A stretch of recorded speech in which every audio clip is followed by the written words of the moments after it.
vamos falar de A Balada dos Pássaros e das Serpentes, da Suzanne Collins. Um livro que eu estava a aguardar ler incessantemente desde que ele foi anunciado, porque ele fala sobre o Present Snow, nosso Snow Coriolanus, acho que é assim que se diz, que é então o grande vilão de Os Jogos da Fome. Para mim, um dos grandes vilões escritos, um dos meus vilões favoritos, porque na minha cabeça ele era mau, ponto, não tinha um background, vamos dizer assim. Então, quando foi anunciado este livro, que seria então a história dele, ou parte da história dele, eu fiquei muito curiosa, porque lá está, como eu gostava muito dele enquanto vilão, também quis saber um bocadinho do background. E posso-vos dizer que eu não adorei. Bem, eu já ouvi falar muitas coisas, várias pessoas já disseram que gostaram muito e outras que não gostaram nada. Eu acho que eu partilho um bocadinho da opinião das pessoas que não adoraram, acho que pelos mesmos motivos que eu, mas já lá vamos. Mas eu também concordo que este livro tem coisas muito positivas, principalmente pelo background dos Jogos da Fome, por aquilo que aconteceu na guerra, pelas marcas que a guerra deixou. Isso para mim também foi muito importante, porque principalmente nós vamos passar mais metade deste livro no Capitólio, portanto vamos ter uma visão um bocadinho mais das pessoas e dos jovens da altura no Capitólio, que é coisa que nós não temos tanto na trilogia dos Jogos da Fome, porque vamos acompanhar muito mais a Katniss, que é então dos distritos e não do Capitólio. Portanto, vamos um bocadinho à história. Neste livro nós vamos então acompanhar o Snow, ele está no último ano do secundário, vamos dizer assim, e neste ano vai acontecer então os 10º Jogos da Fome. Nesta altura os Jogos da Fome já eram uma espécie de demonstração vamos dizer assim, de uma punição para os distritos, portanto já toda essa história já existia.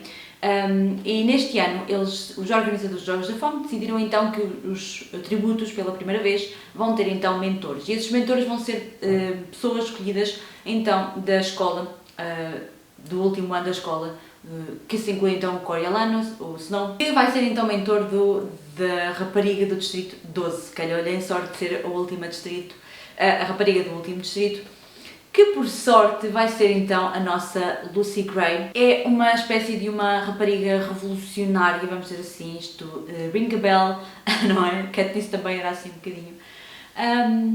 E que eles, ao início ele não vai achar muita piada porque pronto, é o último distrito, é tipo o distrito que ninguém quer, é o que tem menos probabilidades de ganhar, mas que rapidamente ele vai perceber que ela, com a sua veia meia que revolucionária, vai-lhe dar muito jeito para vencer os Jogos da Fome e para então conseguir um futuro melhor. Isto porque a família do Snow, ele perdeu o pai na guerra, perdeu a mãe de doença, e então ele vive com uma prima e com a avó, que ainda vive um bocadinho na ilusão daquilo que eles eram, do grande nome do Snow.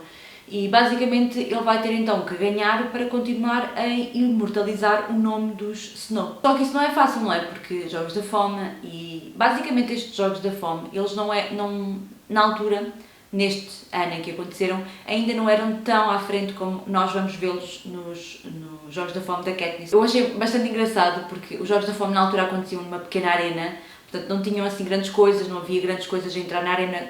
Nos Jogos da Fome dos livros da trilogia de Hunger Games, nós já vemos que eles mandam coisas lá para dentro, tipo animais e tempestades e cenas, e nestes não, nestes é tipo, meteram lá as pessoas e morram para aí porque sobrevivam. Basicamente é assim. Pronto, não posso falar muito mais sobre isto, apesar do livro ser grande, porque a partir dos Jogos da Fome acaba por ser um bocadinho de spoiler para o que vai acontecer a seguir. Posso só dar um spoiler, vai haver aqui um romance, portanto, pronto, podem contar pelo menos com isso. Eu acho que na sua estrutura o livro é bastante linear, é bastante similar a muitos daquilo que nós já vemos, ou seja, é o rapazinho que acaba por entrar numa situação, acaba por se apaixonar e acaba por então viver toda uma situação em volta disso, principalmente no Capitólio, que era na altura era ainda uma zona que estava assim meio perdida depois da guerra e tudo aquilo que aconteceu, e a própria governação do Capitólio estava assim um bocadinho, não sabemos o que é que devemos de fazer para que os distritos percebam quem é que manda, e portanto tudo isso ainda estava um bocadinho assim envolto nessa névoa, vamos dizer assim. Eu confesso que não adorei o livro, porquê? Eu já partilhei um bocadinho no último vlog que eu lancei, porque eu não necessito que um vilão seja bom, eu não necessito que o background de um vilão seja necessariamente bom, eu não necessito que um vilão tenha que ser boa pessoa primeiro e depois que lhe acontece alguma coisa e a partir daí é que ele se torna vilão. Eu sei que normalmente é assim que acontece, é assim que os vilões se formam, mas eu também acredito que há más pessoas desde que nascem, não é? Portanto, eu gostei de saber o background dele, gostei de saber que ele tinha uma ligação muito forte à mãe, à avó e à prima também. Eu gostei muito de ver essas coisas e também perceber como é que ele se torna um vilão, mas eu não necessito que ele tenha tido esse background. Eu achei que foi um bocadinho forçado e um bocadinho de tornar com que o leitor tivesse pena dele. E eu não tinha pena dele, eu gostava dele enquanto vilão, eu gosto dele enquanto vilão, gosto dele enquanto aquela personagem que é um vilão e que se regozija pelos jogos da fome e que tenta matar os tributos apenas e só para uma demonstração de poder. Eu gosto disso e, portanto, à espera que ele, enquanto fosse crescendo, também fosse tendo essas ideias. Essa para mim foi a melhor parte, foi a partir do momento em que ele se apercebe que é um vilão, não é? E que começa a tomar as decisões em prol desse futuro que ele quer alcançar. Que é, basicamente, em uma ou duas situações durante os Jogos da Fome, que ele tem assim umas atitudes que eu pronto, está a se tornar um vilão, e no final do livro, para mim, os últimos 4, 5 capítulos foi o que salvou este livro, porque, efetivamente, nós vamos vê-lo a tomar decisões em prol daquilo que ele quer, claro, tudo influenciado por aquilo que vai acontecendo ao longo do livro e por todas as personagens com quem ele vai gravando conhecimentos e que lhe vão causar alguma animosidade que ele vai então depois usar para se tornar o vilão. Mas foi aquilo que salvou, porque é onde nós vemos efetivamente o vilão a ser criado e o vilão a crescer e o vilão a nascer. De resto, eu não adorei assim a história por completo. Houve até aqui momentos em que eu me senti, eu estou a ler, isto não está a avançar para lado nenhum. Principalmente durante os Jogos da Fome.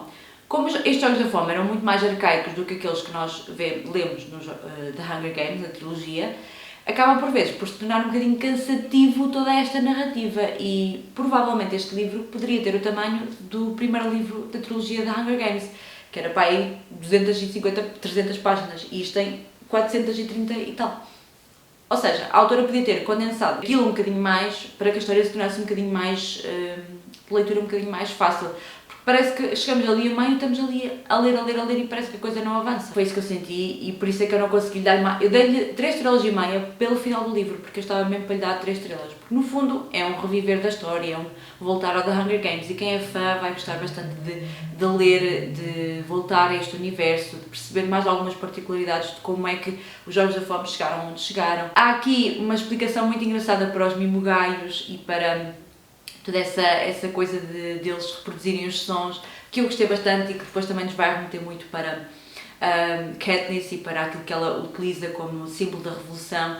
A música que ela canta também a dada altura no último, na Revolta, também já é mencionada aqui, portanto há certas coisas que nós vamos lendo e que nos vão remetendo para a trilogia da Hunger Games que eu gostei bastante. No fundo, eu não adorei foi toda a criação dele enquanto personagem.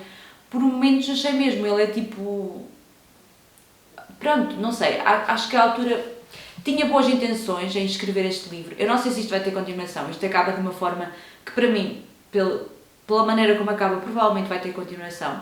Que eu quero muito ler, porque aí sim, eu provavelmente já vou gostar mais de ler, porque já será ele na criação então da sua ambição de chegar ao poder. Portanto, provavelmente eu já irei gostar mais do que este. Não consegui gostar, foi toda a criação dele enquanto vilão, não sei, acho que há uma necessidade de criarem-se vilões que têm backgrounds que sofreram, e não, há pessoas que simplesmente nasceram más, e que são más, e que têm maus intuitos, mas pronto. Percebo a intenção da autora, mas falhou aqui muita coisa para mim, e pronto, não adorei este livro, e estava muito entusiasmada para o ler, mas pronto, acontece. E é isso, digam-me nos comentários se vocês já leram este livro, eu sei que há muita gente a gostar muito deste livro, eu também gostei, mas não consegui adorar, não consegui gostar tanto como a trilogia dos Jogos da Fome. E é isso, digam-me nos comentários se vocês já leram e vemos então no próximo vídeo. Tchau!